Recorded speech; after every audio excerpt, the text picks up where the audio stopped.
3 steps na dapat kong gawin para maayos po yung finances ko? So, on the practical side, dapat talaga i-track mo yung expenses mo para malaman mo ano yung comfortable, ano yung komportable sa'yo na amount na iniipon every month. Kasi mahirap yung, magsisave ako ng 5,000 a month, pero ang hirap pala, di ba?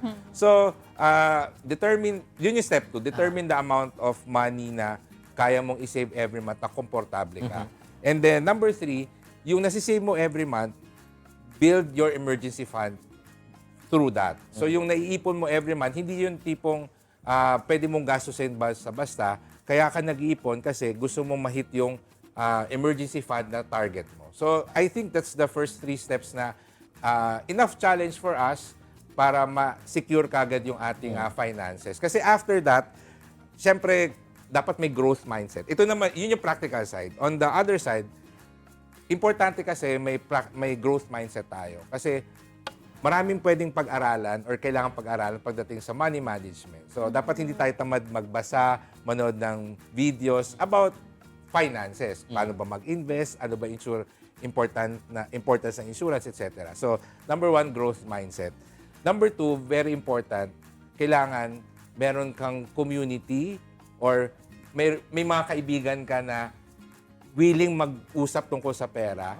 Kasi kung puro magastos yung kaibigan mo, nagiging magastos ka rin, di ba? Mahirap yun, di ba?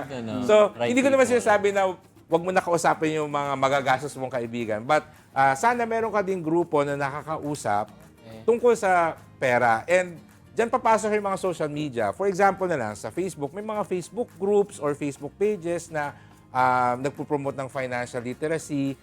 So, tambay ka lang doon. Or sa Reddit, meron din mga threads doon na people who are talking about finances. Tambay ka lang doon para ma-support yung growth mindset natin. And then, siguro last na pwede nating isipin is, what I always remind people, personal finance is personal. Ibig sabihin, ikaw yung nakakaalam what's best for you. And kung ano yung ginagawa ng ibang tao, hindi mo dapat ginagaya. Hindi mo kino-compare yung sarili mo sa iba, hindi mo rin ginagaya. So, yung iba kasi, kunwari, ay si nakabili siya na ng kotse. Dapat ako, makabili na rin ng kotse kasi, pareho kami ng batchmates kami, pareho kami ng edad. Hindi dapat ganon. Kasi, kanya-kanya tayo ng journey, kanya-kanya tayo ng phase in life.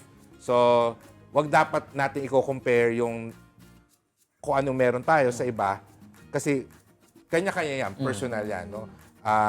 Kailangan kilalanin natin yung sarili natin kasi doon natin malalaman ano ba yung needs natin.